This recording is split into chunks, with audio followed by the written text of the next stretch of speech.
안녕하세요. 다락방까지 올라오시느라 고생 많으셨습니다. 바나이 다락방의 바나입니다. 그만 울어 고양이! 네, 여러분 안녕하세요. 3주 만이죠? 3주가 맞나요? 어쨌건 지지난주에는 제가 영상을 올리지 못했었고 지난주는 소소하게 브이로그로 찾아뵀었습니다. 정말 오랜만에 이 책상 앞에 앉아서 카메라를 마주보는 것 같은데요. 네, 오늘은 제가 지난주랑 지지난주에 책을 2권밖에 읽지를 못했어요. 브이로그에서 보셨듯이 한 권은 마르셀 프루스트의 잃어버린 시간을 찾아서 1편을 읽었었고요.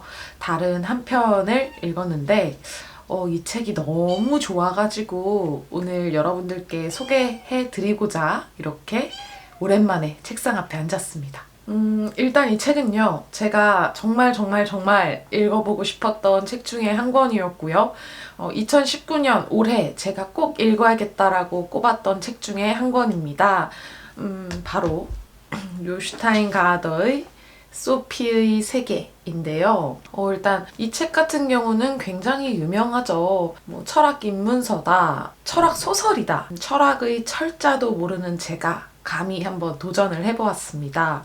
역시나 왜 청소년들을 위한 철학 소설이라고 하는지, 그리고 왜 철학 입문서라고 하는지 알 수 있을 것 같더라고요. 일단 이 책 같은 경우는 전체 철학사가 정말 압축돼서 핵심 포인트만 다 들어있습니다. 그래서인지 저는 이 책을 읽을 때 2번이나 읽었던 것 같아요. 첫 번째 읽었을 때는 정말 소설이라 생각하고서 읽지 않았고 정말 철학 서적이다 라고 생각하고서 접근을 해봤는데 그러고 이 소설을 다 읽고 나니까 내가 굳이 이렇게 철학이라는 것을 공부하겠다라는 마음으로 읽지 않았어도 되겠구나 라는 생각이 들어서 한 번 더 읽었습니다. 그때는 주인공 소피라는 인물에게 조금 더 초점을 맞추어서 읽어보았어요. 제가 책을 읽은 후의 감상은 조금 나중에 말씀드리도록 하고요. 역시 책 소개에는 작가 소개가 빠질 수 없겠죠. 네, 일단 제가 작가 소개는 함께 읽으면서 설명드려 보는 것으로 하겠습니다. 일단 요슈타인 가하더 1952년에 노르웨이 오슬로에서 태어났다고 해요. 대학에서는 철학, 신학, 문학을 공부를 했고 그 이후에는 고등학교에서 꾸준히 철학을 가르쳐 왔다고 합니다. 작가로 데뷔 같은 경우는 1986년에 단편집으로 시작을 했고요.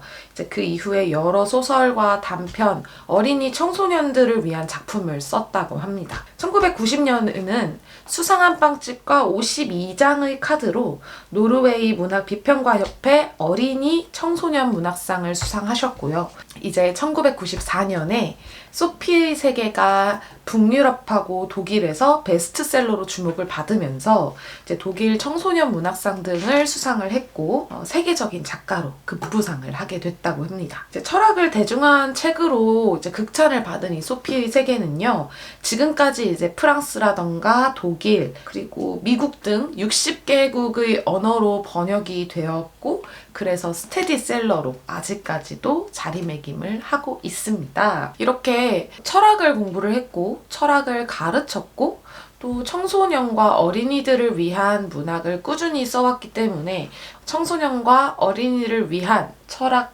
입문서다, 철학 소설이다 라고 이야기를 하는 게 왠지 당연하게 느껴지는데요. 그럼 이제 본격적으로 간략한 책 소개와 함께 제가 느낀 감상을 이야기를 해보도록 하겠습니다. 네, 일단 이 소설은요, 제목에서 알 수 있듯이 소피라는 인물로 시작을 합니다. 이 소피가 생일을 얼마 남기지 않은 시점에 의문의 편지가 한 장 도착을 합니다. 그 편지에는 너는 누구니? 라는 질문이 적혀 있는데요. 소피는 그 편지를 받고 굉장히 당황을 해요.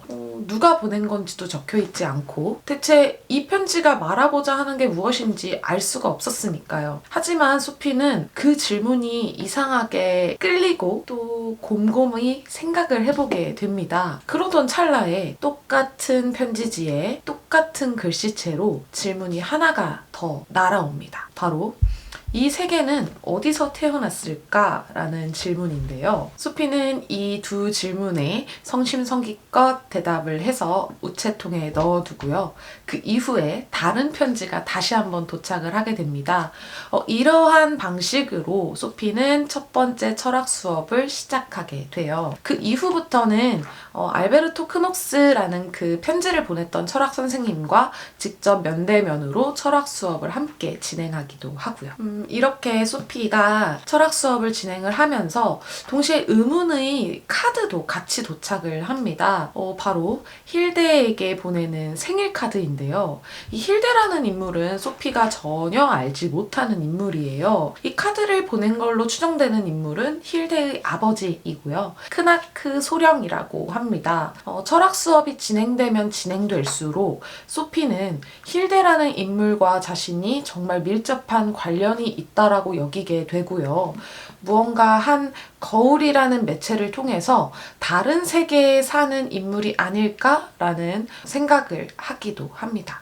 이렇게 수업이 진행되면 진행될수록 소피와 크녹스 선생님은 무언가 정말 힐데와 크나그 소령이 자신들과 뗄 수 없는 관계에 있다라는 것을 인지하게 되고요.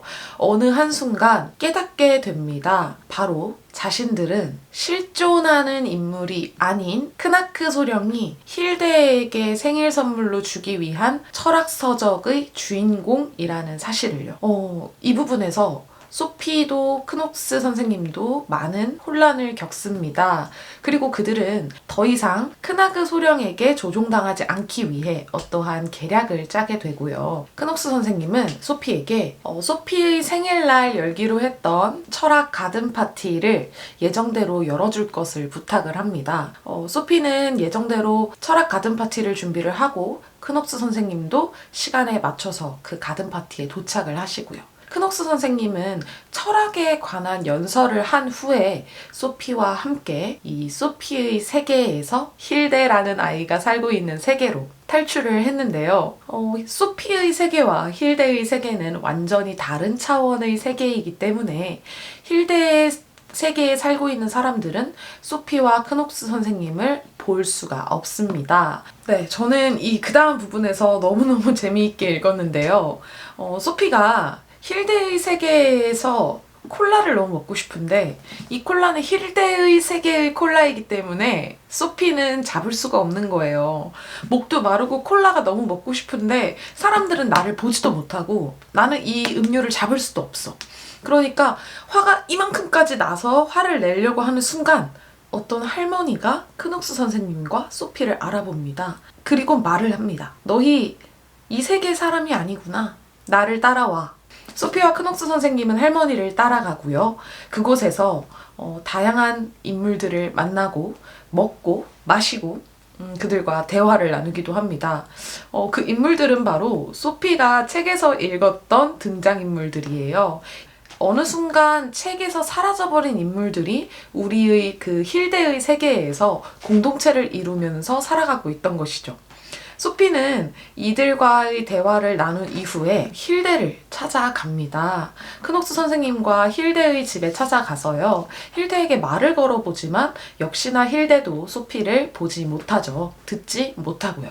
소피는 계속 자신이 있다는 걸 알리지만 힐데는 어렴풋이 누군가가 자신의 곁에 있다라는 것만 알고 있을 뿐, 느낄 뿐, 그것이 소피라는 것에 대해서 확실하게 생각하지 못합니다. 그 이후의 내용은 소피와 크녹스 선생님이 반대의 입장에 서게 돼요. 바로 힐데와 크나그 소령이 철학에 대해서 토론을 나누는 모습을 크녹스 선생님과 소피가 바라보게 되는 것인데요. 크나그 소령과 힐데는 마지막에 우주, 그러니까 빅뱅 이론에 대해서 이야기를 합니다. 저는 이 책이 이렇게 마무리가 되는데 지금 내가 이렇게 카메라 앞에서 이야기를 하고 있는 내가 실존하는 인물이 아니라면, 나 또한 어떠한 책의 등장인물이라면, 그렇다면 나는 누구일까? 나는 정말 누구일까? 라는 생각이 들더라고요. 그러면서 알 수 없는 소름이 돋으면서 정말 책의 첫 장면에서 나왔던 질문으로 다시 돌아가게 됐습니다. 정말 나는 누구일까? 이 세상은 어떻게 태어난 것일까? 물론 저는 저희 어머니, 아버지가 만들어 주셨겠지만 그게 정말 사실일까? 살짝 뭔가 제가 알고 있던 너무나도 당연하다라고 생각했던 자연 법칙들이 와르르 무너져 버리는 그런 경험을 하게 됐는데요. 그러면서 이게 바로 철학인가? 라는 생각이 들더라고요. 네, 어쨌건 뭐 이렇게 실없는 소리는 이제 그만하기로 하고 제가 오늘 이 책을 가지고 온 이유가 있지 않겠습니까? 제가 지지난주부터 시작해서 지난주까지 자가 진단으로 가벼운 우울증을 앓았던 것 같아요. 굉장히 무기력했고 정말 괜찮다가 해만 지면 막 눈물이 나고 왜 사나 싶기도 하고 내가 지금 무엇을 하고 있는가? 왜 내가 이렇게 살고 있는가? 라는 질문을 너무너무 많이 던졌던 두 주였습니다. 근데 이 책을 읽고 나니까 그런 생각이 갑자기 들더라고요. 계속 나는 누구지? 나는 왜 이 일을 하고 있지? 왜 이렇게 열심히 살고 있는 걸까? 라는 생각에 빠져 있고 또 그것에 대한 대답을 찾다 보니까요. 지금 제 앞에 놓인 사소하다면 사소한 걱정과 고민들이 별거 아닌 것처럼 느껴지더라고요. 정말 나라는 존재, 바나라는 존재가 이 넓은 우주에서 정말 먼지 하나만큼의 무게도 되지 않는 존재겠구나라는 생각이 들면서 그래. 어차피 내가 태어나고 살고 죽고 난 이후의 생은 그 누구도 알 수가 없는데 나는 내가 누구인지, 나라는 사람은 어떤 사람인지에 대해서 명확히 찾아가는 과정이 더 중요하겠다라는 생각이 들더라고요. 그러다 보니까 어느 순간 우울한 그런 기분도 조금씩 사라지고 집중이 안 되던 시간대에 무언가 저에게 조금 더 빠져서 집중을 할 수 있었던 계기를 만들어 주었던 책이기도 했습니다. 그리고 두 번째는 고등학교 때 왜 윤리 시간에 내가 열심히 공부를 하지 않았을까라는 생각을 정말 많이 했거든요. 이곳에 나오는 아리스토텔레스, 플라톤, 홉스, 마르크스 다 윤리 시간에 배웠고 정치 시간에 배웠고 어쨌건 역사 시간에, 세계사 시간에 배웠던 인물들이고 이론들인데 생각해보면 그 당시에는 제가 수능이라는 시험을 위해 지식만 쌓아놨다라는 생각이 들었어요. 그 당시에는 그것을 배워놓고서도 그것이 정말 어떤 것인지 이러한 이론을 실제 내 삶에 어떻게 적용시킬 수 있을 것인지에 대해서 잘 알지 못했고 또 적용시킬 수 있는 방법도 알지 못했는데 이 책을 읽으면서 소피의 입장에서 쭉 따라가 보다 보니까 저도 모르게 저의 삶에 이러한 철학자들의 의견을 같이 반영도 해보고요. 또 비판도 해보고요. 정말 이게 맞나? 라는 생각과 함께 이런 면에서는 이게 맞는 것 같아 라는 생각을 같이 하면서 조금 더 깊은 사유를 할 수 있었습니다. 그러다 보니까 제가 철학에 관심은 있는데 되게 유명하다라고 하는 철학자들의 책을 사서 읽어보면 대체 무슨 말인지도 모르겠고 그래서 이걸 어떻게 하라는 거지? 라는 생각이 정말 많이 들었었거든요. 근데 이 책을 읽고 나니까 어떤 식으로 접근을 하고 어떤 식으로 생각을 하고 또 이걸 어떤 식으로 나만의 방식으로 바꿔서 생각을 할 수 있겠구나. 그런 방법을 알려주는 길잡이 노릇을 톡톡히 해주었던 책인 것 같아서 오늘 여러분들께 이렇게 가지고 와봤습니다. 아직 읽어보지 않으신 청소년 분들이라면 앞으로의 윤리 시간이라던가 세계사 시간을 위해서 예습의 느낌으로 한 번씩 읽어보시는 것도 참 좋을 것 같고요.